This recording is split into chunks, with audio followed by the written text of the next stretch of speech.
Hello, everybody. Welcome to another installment of Show to V with Mike G, the show of life, the show of Utah, the show of whiskey. Again, yes, it is High West week at Show to V. Today's guest is the founder and the amazing whiskey man himself, Mr. David Perkins. We just got news from the Wall Street Journal that Constellation Brands has acquired High West whiskey for $160 million. A pretty penny for a very great brand. Now, David doesn't dive into it. Now, we just had this chat. We're talking days before this news was announced, and you can tell why they needed the money, and I think that's the really important part of this conversation as David talks about expansion, how many stills they have set up, and what they're looking to do with this cash injection. David is a great guy. He obviously knows a shit ton about whiskey, but he's also a big fan of history. And I think there's something that if you're listening out in this interview for a nugget of sorts beyond the whiskey, there's a gentleman named Richard Burton, almost like a James Bond type that goes traveling the world and does some incredible things. David touches on a few of these. So without further ado, I hope you guys enjoyed this chat with David Perkins.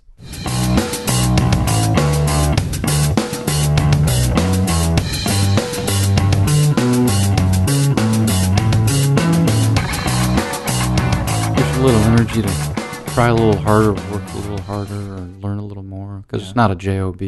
Right. So, it's nice to be considered good at it, but I put a little time into it. But, the time, it's not about the money, it's about love. It has to be. Because you can get paid to do something you don't like. You can get paid a lot to do something you don't like. 90% of the people out there are getting paid to do something they don't like. Exactly. So, that's, we've all been there, and it's nice to like what you do. What are some of the things for this masterclass tonight for Whiskeys of the World that you want to talk about, that you want to maybe education points for the audience? Oh, I think kind of one of our premises is outsourcing is not bad. Yeah. Another premise is everything you drink's a blend, unless it says single barrel on it. Right. Everything you drink's a blend. I don't care if it's a kombucha or Jim Beam White Label or of course. Four Roses or Woodford Reserve, everything's a blend, and to help demystify that word a little bit, because blend's a bad word here. Why do you think? I mean, I have some sense of the history of blending, and it's like, well, it's got to be single barrel, it's got to be single malt, or whatever. Single malt, single barrel. Yeah, single. But there is the mastery, and when I was chatting with Chris in our interview, he's saying that what you guys managed to do is master the blending, like show that it's a really valuable thing. Well, it's easy to screw them up and make things taste bad, or to do them well and make things taste good. And we buy stuff from the same place as everybody else does. Yeah, but it doesn't taste the same. It's got elements that are similar, but it doesn't fully taste the same. There's, I think we've gotten pretty good at what we do. I mean, it's fun. That's the fun part. But if you do it a lot, presumably you'll get good at what you do. I guess that doesn't hopefully right? That doesn't always follow, but I think we've gotten pretty good at it, and to appreciate what the components add. And I've really gained an appreciation for the guys in cognac. Yeah. I mean, they're maestros of blending. They don't really talk about it like, well, I don't go to cognac shows like I go to whiskey shows, so maybe they do talk about it somewhere. If they're French, they probably I'm will sure talk they about must. it. But they're maestros, and even the Scotch whiskey blenders, where there's a bit more highfalutin there. We don't really have that legacy or whatever. Right. Tradition here. Yeah, you guys are new wave, right? You're like the new front. Well, I mean, kind of. But, everything new is old. I mean, that's true. Everything old. 2009 now, right? Is when you guys started. So yeah. But people were blending stuff. I mean, Seagram's was a blending house. Yeah, that's true. And they were maestros at it. And they were a great company. Yeah. But then they bought Four Roses, and my mentor Jim Rutledge. His words to me when we started the company were, "Oh, blends are bad. Don't blend those things." Really? Yeah. Jim said that. Uh-huh. Interesting. Okay. Well, but from the standpoint of, Seagram's bought Four Roses, changed it from a straight whiskey into a blended whiskey, right. but it depends on how you define the word blend. And blend in his sense was, the U.S. government term blend, which means a straight whiskey and a light whiskey. Yeah, gotcha. And, they converted Four Roses from a blend of straights, which he doesn't have to call it a blend of straights, even though it's a blend of straights. Right. They converted it from that to blending, a heavy thing and a light thing. So it's like a Canadian whiskey or Yeah. Seagram 7. And, that was his bone to pick. And I said, well, Jim, you blend? He says, oh, no, I don't. I mingle. Oh, nice. And I'm like, what? Semantics. I love semantics. And I thought, that's funny. And I said, Jim, that's a blend. He says, oh, no.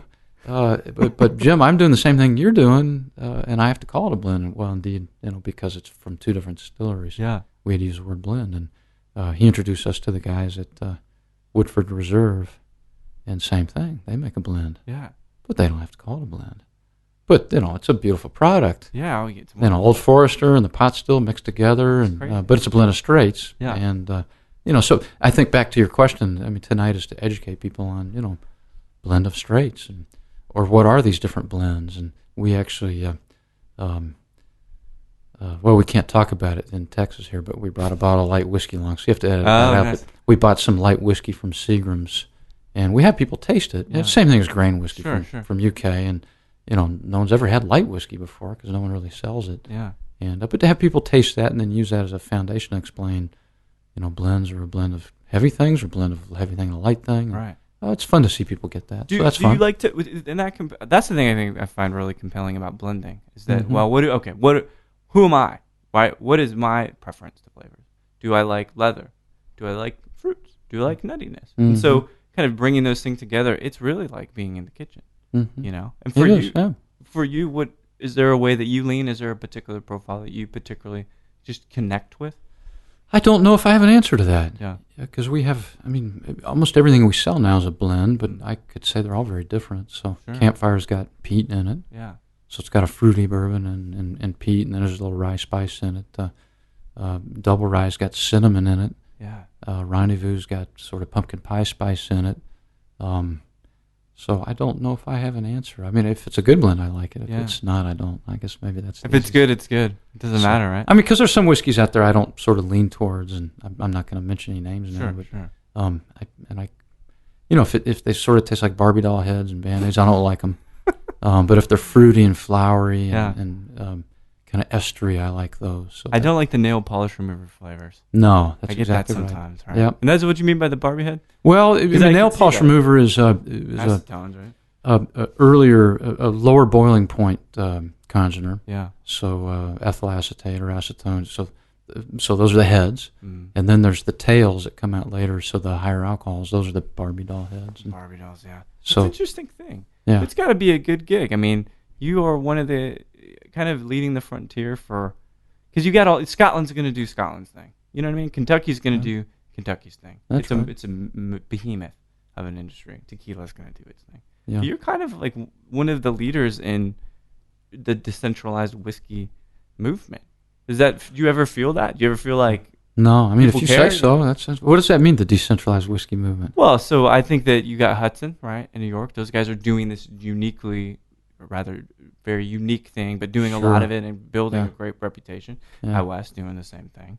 Yeah, I think for us, it's a matter of survival and standing out, and getting the business going to be sticky or survive. You need to be different. Yeah. Just to get noticed, and hopefully that difference is a good difference rather than a different difference, because different differences they're not sustainable, but a good difference. So if you find your niche or whatever, and I don't know how I define our niche other than maybe picking rye early on to lead with that, right? Just because it was a different flavor, nobody'd had the MGP LDI Seagram's rye before, and now it's prolific. Yeah, absolutely. But then hopefully. To follow that on with something that's good and distinctive that has a communicable point of difference. So the blend kind of helps with that to explain people why they think it tastes good. And they believe in you too. You know what I mean? As a brand owner, that's something that's really important. As you have lots of credibility. Enough. Do you feel like you really do have to be on your game, like when you're doing these public appearances? Because so many people do, in fact, look up to you. I don't know if it's a matter of that. other than, I mean, it's not that hard. I just tell the truth. I mean, Yeah. so there's no game. So Yeah. honestly, I mean, it's just If there were games and characters, perhaps it'd be a lot more difficult. It's That's well, what do right. I have to do, you know. I mean, I don't like being on my game. I'd rather just be authentic and live my life. And because if you're on your game, then you have to kind of remember, what did I say? I don't have to work that hard. I'd rather work hard on being good at my craft rather than. I mean, that's a fair question. No, absolutely. No, I mean, I don't. I don't feel like I need to be on a game. Well, you know, this is why I asked. Just be an expert in my field and tell the truth. You know, that's kind of the. But that's great because that's humility. You know, the reason I ask is because I'm seeing more and more exposure like Jimmy Russell's in the media. People want to party with Jimmy Russell. He's a rock star. Isn't that amazing? It's crazy, and so he's befuddled by the whole thing. He's like, I'm just a dude. I've been doing this thing, and so that's why it's like you're one of those guys too. The icons of modern whiskey. You know? And that's very nice. Socially, it's changed because it probably didn't used to be like that. But now because people love celebrity, there you go. And that's kind of what I like that you're just saying, man, well, I'm just doing my thing. I'm just being me. But people want your autograph, I imagine. Yeah, it still stultifies me. See? Yeah. But, you know, it's nice to be asked, you know. It's like, wow. I'm happy to oblige. Yeah, well, it's good. The humility is really key, and I think that's one of the reasons High West can resonate so well as a brand. You know, Chris on the team as well. You guys are really down to earth. You know, that's really, really important thing. Well, thank you very much. And you already, it's not a pissing contest because sometimes it's like, yeah, but you know about these esters that express themselves in certain kind of yeast strains, and it's like, come on, it doesn't have to be like that. No, it doesn't. So going back then, you are, if I think I read this correctly, you from Georgia then originally? Well, I spent a good deal of my life there in high school. Yeah. I was born in Denver, though. Denver? So, Oh, really? Okay. Yeah, Denver's kind of... so spiritually for me, the mountains are kind of an important piece of my psyche. And when I grew up, my parents both had Jeeps. Oh, wow. And I remember going to the mountains and jeeping on Jeep trails and using the winch and going to mines. And so, but my parents moved to Ohio and Georgia when I was 9, and I always wanted to move back to the mountains, so that's why I'm in Utah. Did it felt like an absence, right? I always missed the mountains. Once I left Salt Lake, they call you back. It's so beautiful, you know. Mountains are so nice. Yeah, yeah. So what kinds of things? So now you're doing the high school thing in Georgia. I would imagine you're a math and science guy. But yeah, I like math and science. Yeah, I was good at them. I confess. Yeah. I was good at math. I was a nerd. Yeah. But that's what women find that attractive when you get older. Well, they didn't in high school. No, that's right. You had to get out of high school for it. College, maybe it got a little better. The glasses and the gray hair. I mean, that is like an Anderson Cooper thing. Women flock to that now. Who would have thought? Yeah. Not the Anderson though. Well, not the Anderson. No. Yeah. Just the look. Well, I mean, luckily I'm happily married. We just had our 19th anniversary. Oh, that's brilliant. 2 days ago, yeah. So I don't notice any women flocking to me, to be honest. Haven't noticed it.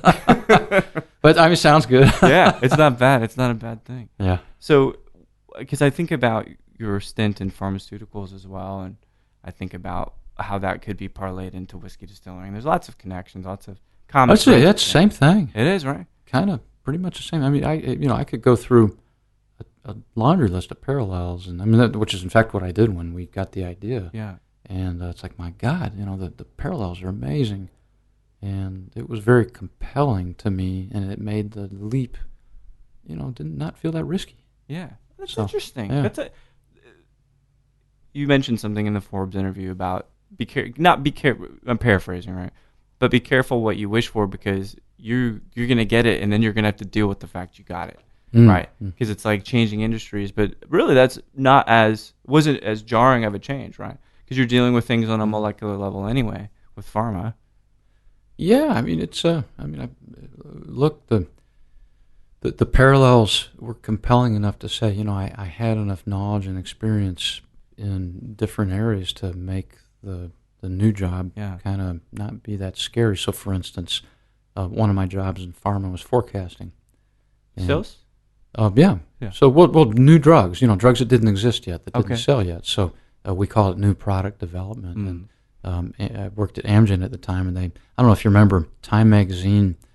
It's been a while, but remember they have their Man of the Year every year? Oh, sure, yeah. And one year it was a mouse.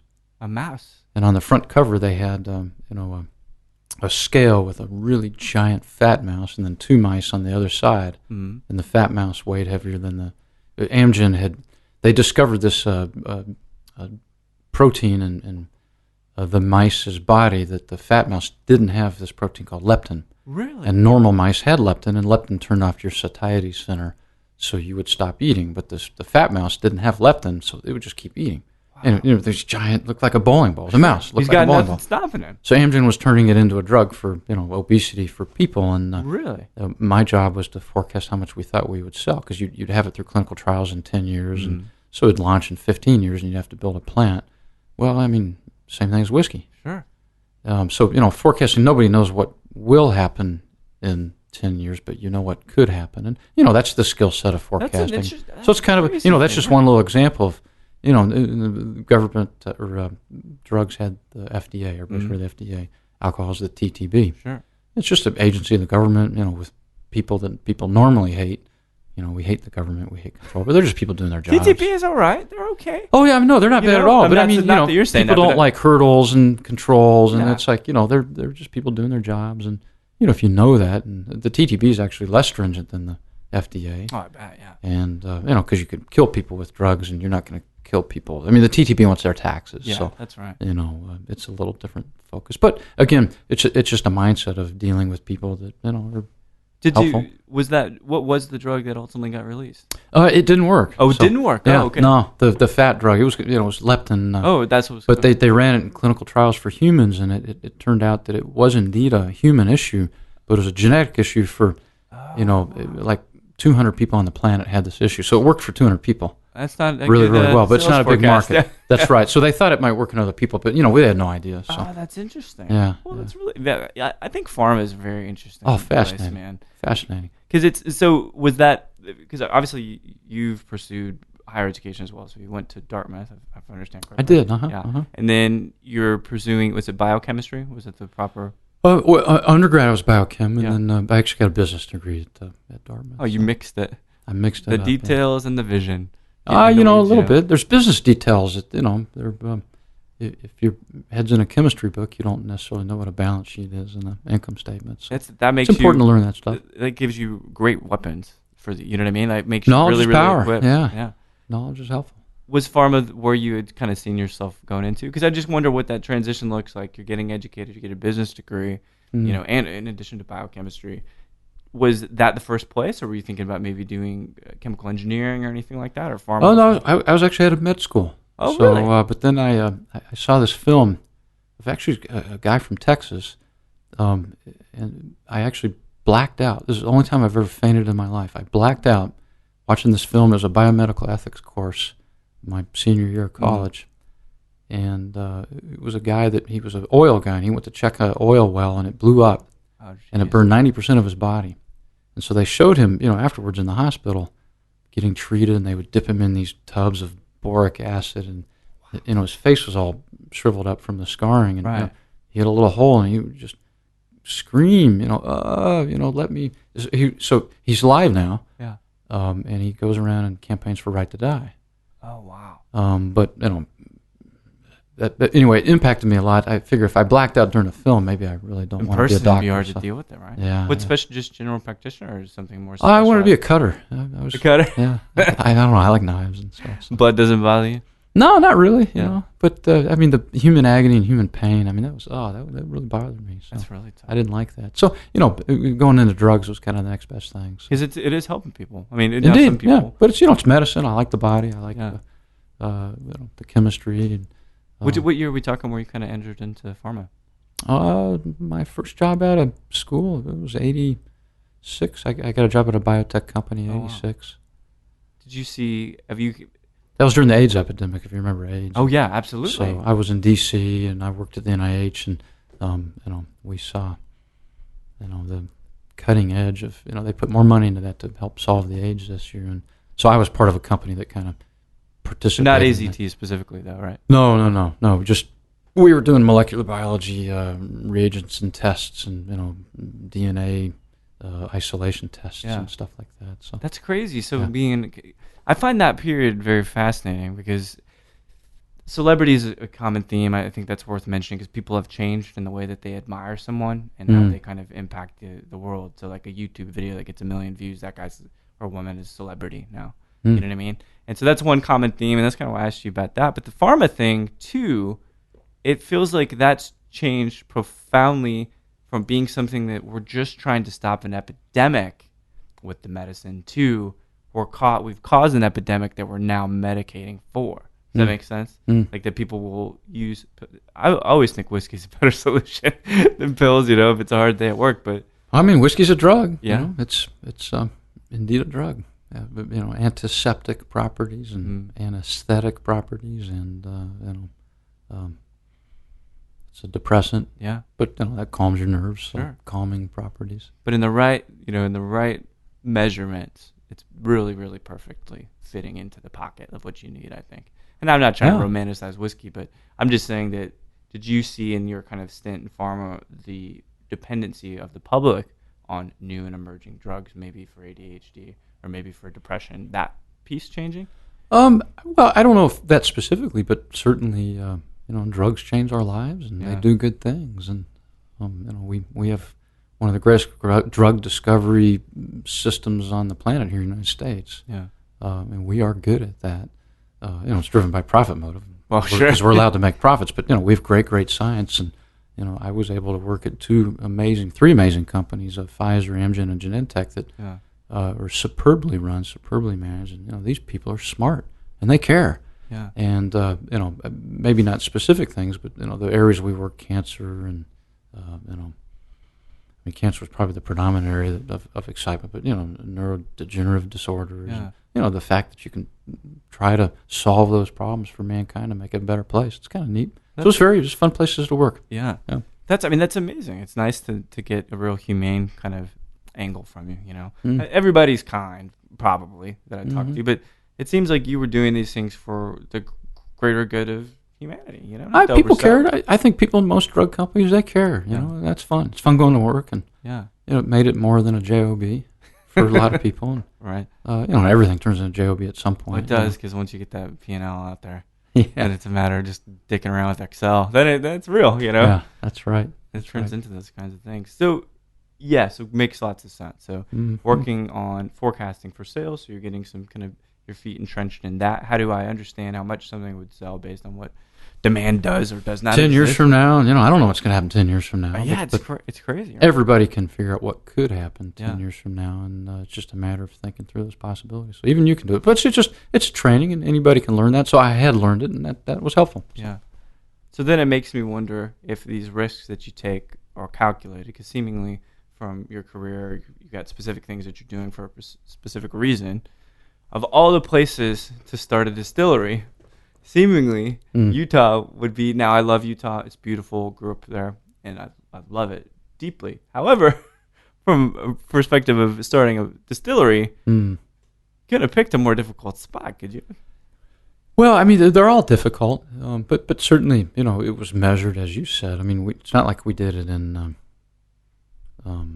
Provo. Yeah. Oh, yeah. We did it in the spot where all the tourists come. So, Park City has 1 million, 2 million skier visits a year. And the Sundance Film Fest, too. Film Fest. So, it was very calculated from the standpoint of you needed a market that came there. And to do it anywhere else in the state, I don't know if I would have done it anywhere else in the state other than Park City. So, because that was the premise of, which was sort of bolstered by people on vacation are much more likely to adopt new things. That's a good point. And that's a proven fact. And you guys think about your vacations where I call it the Corona effect. But if you go to Mexico and you're enjoying a beer on the beach, I mean, if you have that beer back at home, you think about your vacation. Yeah. So I wanted to capture that with the whiskey, and there was history of whiskey in Utah. The Mormons made it. The miners drank it. Really? Yeah. How far back does it go in Utah? Well, it actually goes back really far. Super duper far. Super duper whooper far, actually. Really? To 1826. Yeah. No kidding. Yeah. I kid you not. Everybody's seen the Redford movie Jeremiah Johnson. Mm-hmm. You've seen it. Yeah. Wait. No, I have not seen it. You've never seen Jeremiah Johnson? Mm-mm. It's a great flick. I mean, it's who's in it? Robert Redford. Oh, Jesus, really? Yeah. Plenty of Redford stuff. Okay. Right. Well, he plays a mountain man. Yeah. He doesn't talk much. But he talks more than what was the movie where he was in the boat? Oh, All Is Lost. All Is Lost. Something like that. I think he said one word in that. Yeah, something. That's a good word, but it's like Castaway.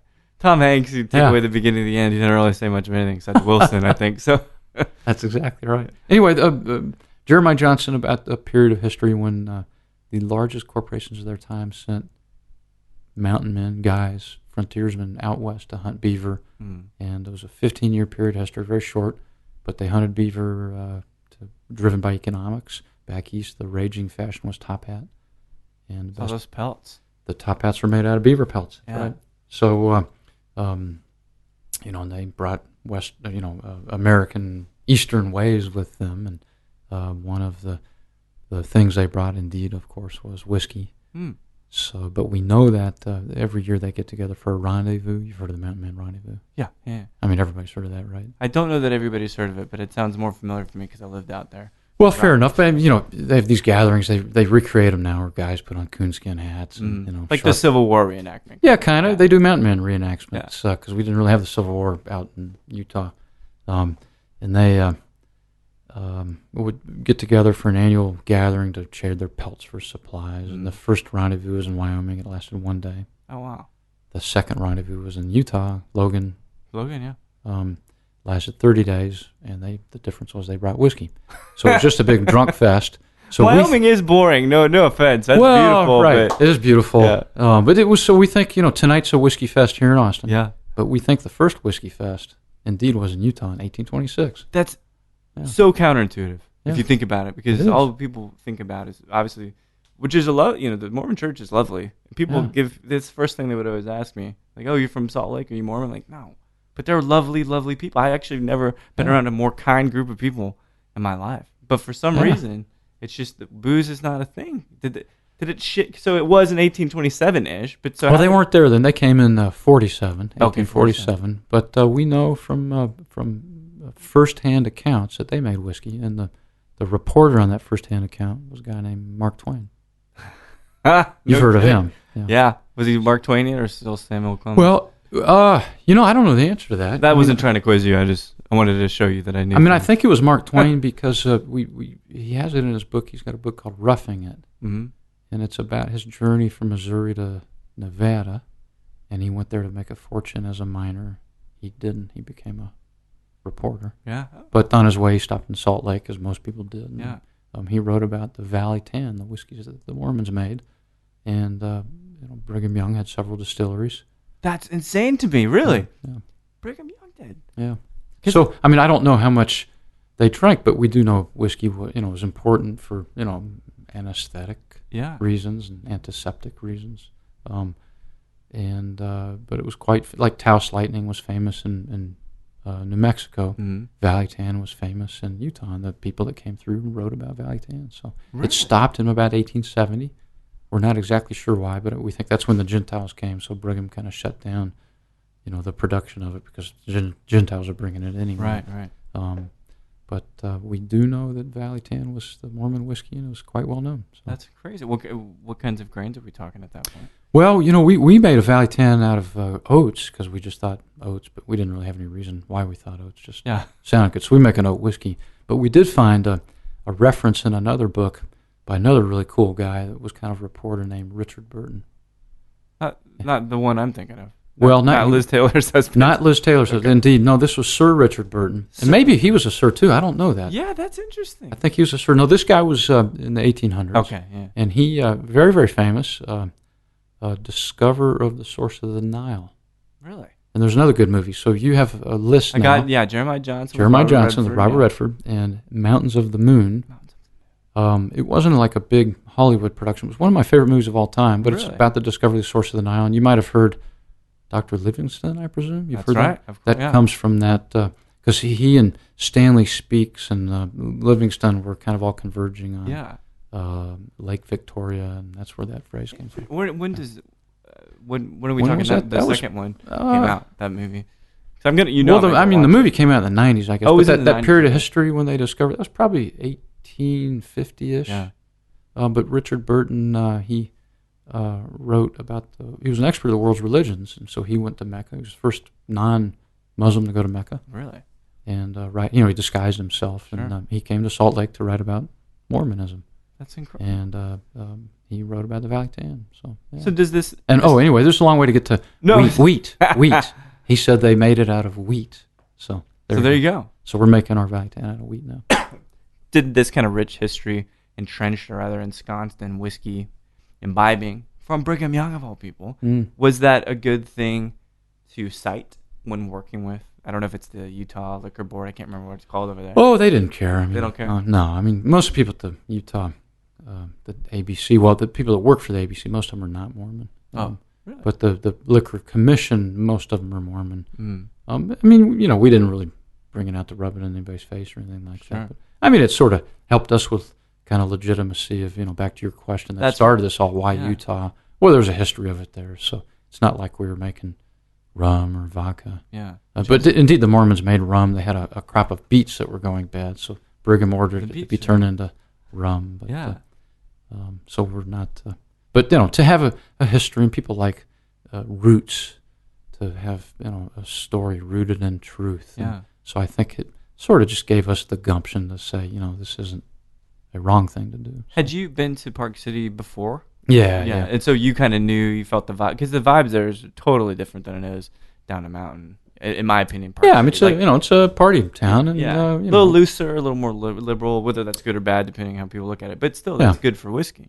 It just seemed to be the right place to have a home for whiskey, and so all the brand elements sort of fit with authenticity, a real story, a historic mining town where the miners drank, and a current party town where the visitors drink.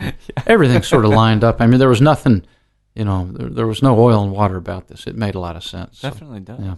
How long was that process then, when you're kind of conceiving it and actually going for licensing with the Utah ABC, I guess is what you called it, versus when you finally could open up?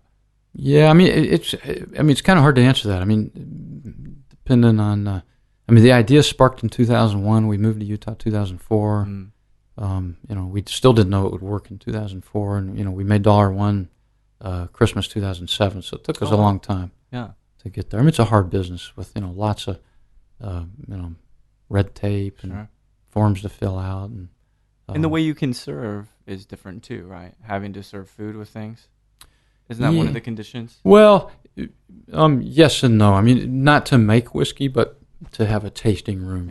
Yeah. Yes. So we couldn't provide free taste like a visitor center in many states. Not all states. I mean, most states have kind of strict laws on serving of booze. Right. It's not a free for all everywhere. No. And Utah certainly doesn't have the strictest rules either. So. Oh, interesting. Okay. Yeah. So, like for instance, in California, I mean, we could sell bottles out of our store.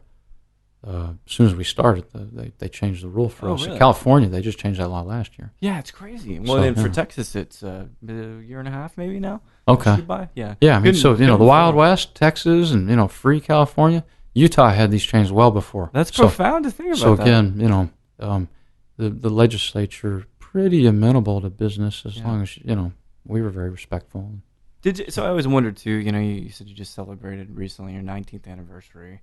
Your wife was a whiskey girl too. She kind of you know what, David, this is a great idea. We should do this. Yeah, pretty much. Man, I mean, we weren't like born whiskey people. Sure. It evolved for us, and I wouldn't have called us super sophisticated whiskey people when we went to Maker's Mark, which is where the light bulb went off. But, we had a bottle of Jim Beam and Maker's Mark in our cabinet for sure. And, I mean, it was pretty clear cut to us at that trip. Whiskey. That we liked it, and just it was really easy. The ideas just flowed, and to package all these ideas, particularly Western ideas around whiskey, it just made sense. Yeah, it was obvious actually, and so that really made it easy. Yeah, it's incredible. I mean, to have that support and like have an aha moment with somebody too. Yeah, I mean, Jane's she's pretty smart. And she got the branding right away, and she was instrumental in helping set up the brand and the ideas. And I mean, it was fun. I mean, it's like a big puzzle, but to create a brand and have all the pieces line up, it was just easy. Yeah, that's how it works. Yeah. Sometimes when you have to, struggle's great. Struggle's really a great thing, and you emerge a better person. Speaking of All Is Lost in Redford being stuck on the sea, right? Yeah, right. I'm sure you emerge probably a stronger person from that. But it's also great to have these things that just work. Mm-hmm. You know, like Mm-hmm. you fall in love and it just works. It just makes sense.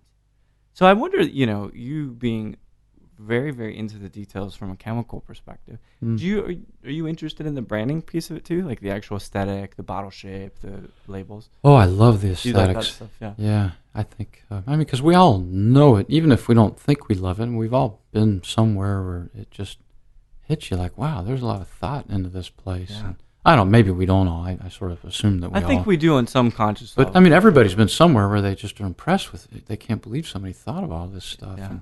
And, whether it's a coffee shop, I don't know, do you guys have Intelligentsias here? Not that I know of. Is that a coffee brand? Yeah, No, I think they're out of Chicago, and you walk in, and I mean, or Blue Bottle. Have you been to Blue Bottle?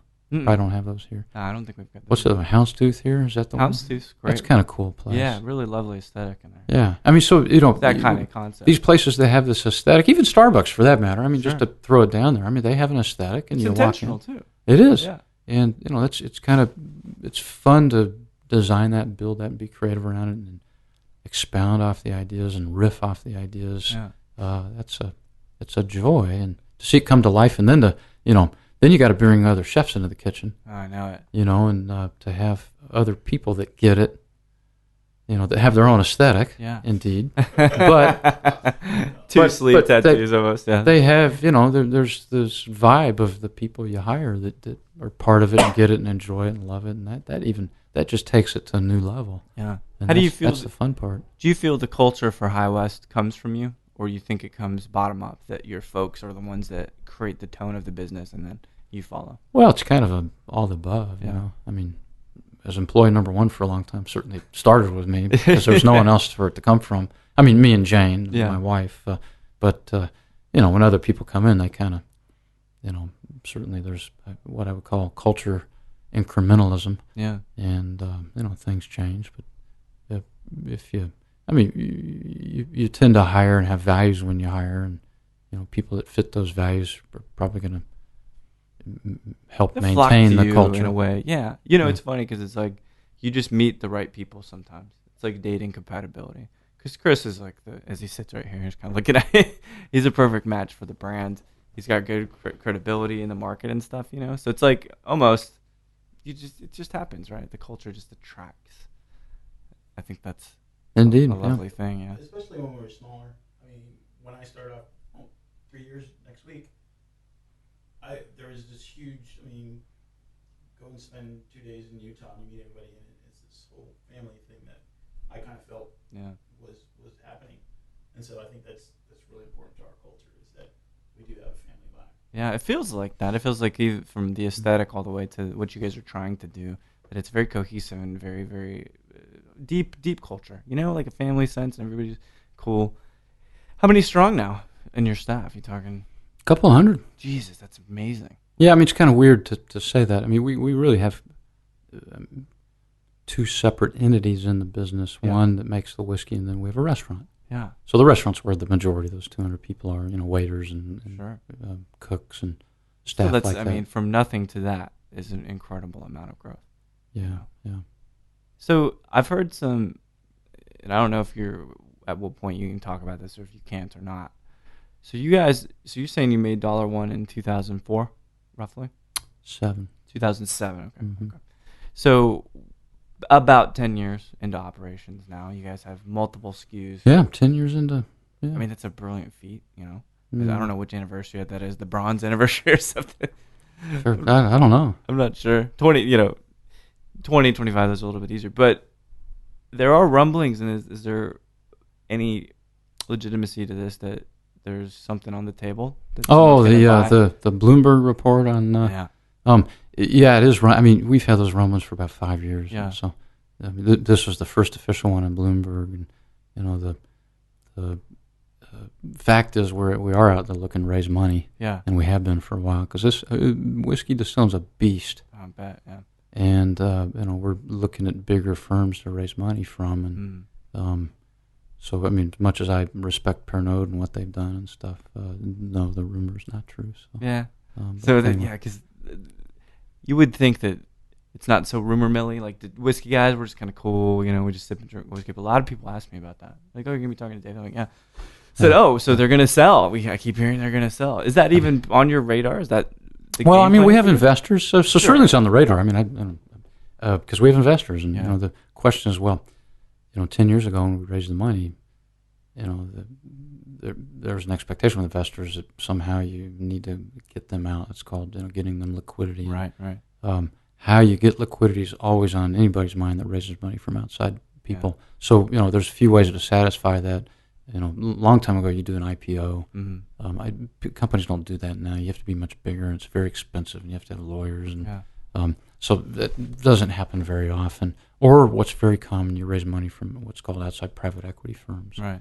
And or you can raise money. You can go to Diageo or Pernod, and sometimes they'll give you like a venture capital investment. Interesting. Because so for instance, one of them was Bacardi had some money in Angel's Envy, and then this last year they bought Angel's Envy. So they seed them, and they might work, they might not, but it's an investment to see if it works. And I think they had an investment in Compass Box. Really? Yeah. So I'm trying to think about what the business model is for them then. It's like, let's take Angel's Envy, for example. So Bacardi giving them, is it a loan? Is it actual equity that they're giving up? Well, it'd be equity that they give up, but then, Bacardi exercised that and paid them for it and bought it. So, do we do something like that? We're trying to answer that now. Yeah. It's interesting. But we need money. When you start filling barrels in a big way, and then you sit them for 6 years, it's very expensive. Well, first you have to find a place to sit them. Yeah. That's expensive. We're in the middle of that right now. So we just built a plant that has room for 4 1,500-gallon pots. Wow. We have one. And as we add those others, so it's just this beast you have to feed. Increasing, yeah. And, so that's on our minds all a lot. So that's, so the fact that the rumor came out was interesting. But indeed, we're looking for money and trying to figure out how to feed the beast. So it's amazing. Well, the kind of growth you guys are experiencing and the brand value and the brand expansion itself, just in people understanding High West and the kind of SKUs you guys have, it's becoming very large. It keeps expanding and expanding. And that's kind of what I think gets on people's radars. Angel's Envy did that same thing. Just in the general business, or rather in the general sense of whiskey, how do you feel about this era? A lot of, and I hate using the word craft, but let's just consider that a production capacity term, right? So how do you feel about that right now? A lot of new people making new whiskeys from all over, in Wyoming even now, which is a crazy thought. In Wyoming, yeah. I think it's great. It's good for the consumer. It's good. It's really, at the end of the day, it's all about the consumer. It's good for the consumer because there's more choice. And when there's more choice and more competition, everybody gets better. Yeah. So the products get better. So at the end of the day, I'm a free marketeer, and I think it's great for the consumer. Now, as a competitor, it's, we were in Twins yesterday, and, oh my God, on the whiskey aisle. It's crazy. I've never seen so many whiskeys. Mm-hmm. And, as a consumer, it's overwhelming. How do you know what to pick? So then, we have to double down on our game and be really good. And, we've been hiring really good people and right. People that have been in the business that know how to compete and win, because you want to stay in business. Sure.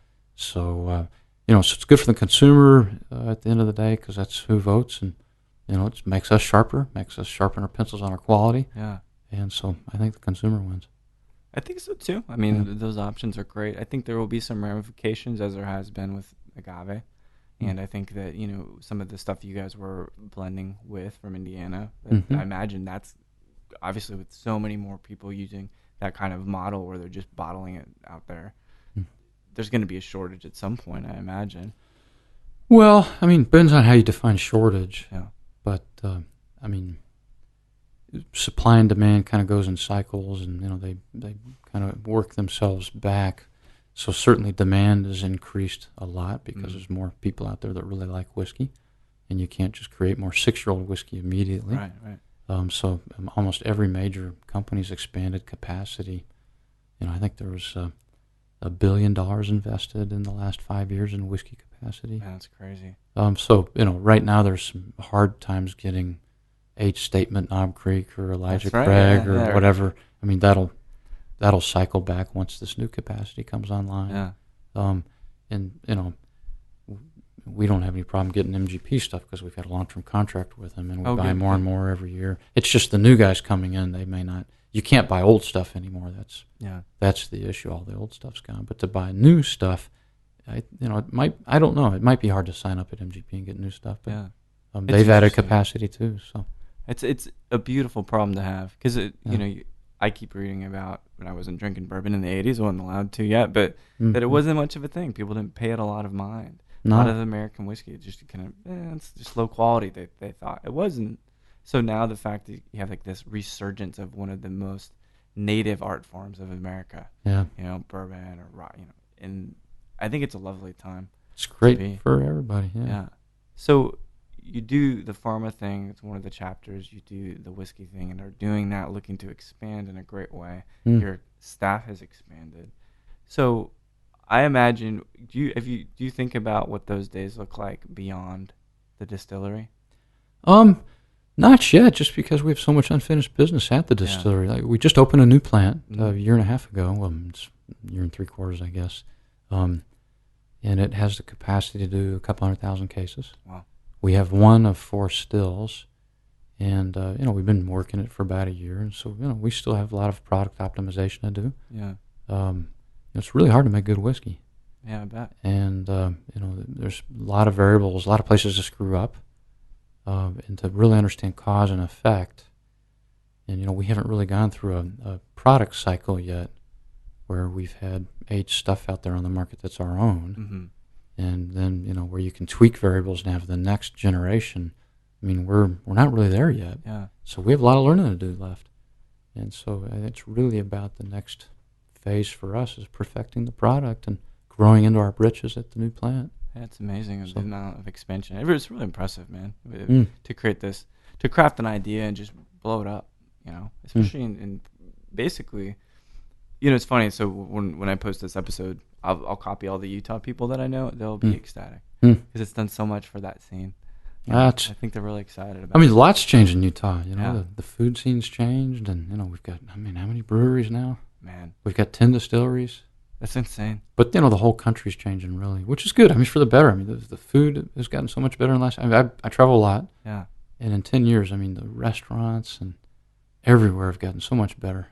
It's good for us. It is. It's good for the consumer. Yeah. So again, I think that at the end of the day, the consumer wins. Yeah. With the proliferation of all these things, we care about our food now. It is, and we care about the process and all that. And that's why I think a lot of people dive into the High West operating model. Will they blend? And again, back to your point, that's something really worth talking about and exploring because it takes a certain kind of maestro to pair those flavors together and take different lightness, different heaviness. It takes practice. I mean, I think it's something anybody can get good at if you do it enough. I would think, But yeah, it's fun to do. It's amazing. People care about it. That makes it even more fun. So I'm gonna ask you one last question. Sometimes the guys that I can tell you're a film fan, which is an amazing thing. Nature fan, mountains, whiskey. So if you found yourself at a beautiful hotel bar sipping some High West, who in all of history would you want to have a drink with at the bar? That's fair. I think I'd probably go back to Mark Twain or Richard Burton. I think they're both fascinating people. I mean, Richard Burton, he didn't have the iPhone, he didn't have Siri, he didn't have MapQuest, didn't have GPS. I mean, he found his way to the fucking source of the Nile. And this movie, Mountains of the Moon, kind of talks about that. They went through hell. Yeah. And then you kind of get that in the movie, and it's like, oh my goodness, they didn't know what they were going to find. Yeah. And who knows how much, but I mean, he wrote prolifically, so I'm sure the movie was based on his writings. But, I bet, these tribes, that they didn't speak their language, and you didn't know if they're going to be friendly, and if they're going to eat you. If they're going to eat you or whatever, and if you see the movie, you'll see that part. But my goodness! But then he went to Mecca, and there's a white guy going to Mecca, and there's a story about it. He dyed his skin dark. Did he really? And there was really no way they'd figure him out, but he was urinating, and a boy saw him urinating, and of course we're circumcised. Well, not everybody, but right. If you're And so, the boy saw him, and so to not be ratted out, he killed the boy. Wow. But, think about that, and then, he came to Salt Lake. He came to Salt Lake to write about the Mormons. Yeah. he wrote about Buddhism. He had a big long book on the Kama Sutra. Yeah. Oh, geez. I mean, he's an amazing guy. So he'd be a neat guy. But I think Mark Twain's just so funny. Yeah. I don't know why I'd go dark and brooding. I actually would maybe want to get a drink with Richard Burton from the 60s. I mean, anybody that was married to Liz Taylor, They put up with some shit, didn't they? Yeah, I guess so. But, yeah, I mean, I think, I never thought of that, but, now that I'm throwing down on those guys, they were interesting guys. I mean, I'm intrigued for sure. Yeah. David, it's really been a pleasure getting to learn more about you. Well, thank you. Getting to learn more about the distillery, and I'll see you tonight at the Whiskeys of the World, so... You didn't even have a crib sheet. You had that all in your head. That's pretty impressive. Yeah. It's a lot of coffee. Caffeine really helps those neurons fire, right? Fair enough. I appreciate that. Well, awesome. Thank you for the questions. You. Good dialogue. Thanks. It was really brilliant. And enjoy Vox on your way out. All right, cool. Yeah. Thanks, guys. Vox is a cool place. Well, there we have it. The iconic blender founder of High West Whiskey, Mr. David Perkins, ultra cool guy. Talked about some of the equipment I've got in this room, some guitars, some old Yamaha monitors after the conversation ended, and he's just the guy you want to hang out with. I mean, I just want to go see a classic movie from the 70s with him. He talks about Robert Redford. He talks about Mark Twain, and obviously his business acumen and his shrewdness in this whiskey industry has led to an amazing opportunity with Constellation Brands. Again, $160 million. That's a massive amount of money. And I talked to David just the other day, and David will still be the rock star, the face, the touring ambassador, but I believe he's going to step out of operations a bit, and I think that that's been his capacity for just a little bit of time now. So we'll see what this transition looks like, but I think it's going to be an amazing opportunity for High West to be even larger and bigger and better than before. So thanks everybody for listening to Show to V with Mike G. No matter which Halloween movie in the series you're on, which I am going to watch part 5 shortly, or what kind of candy you're going to snack on because you buy too much to feed the kids that come do the trick-or-treating in your neighborhood, please keep dancing.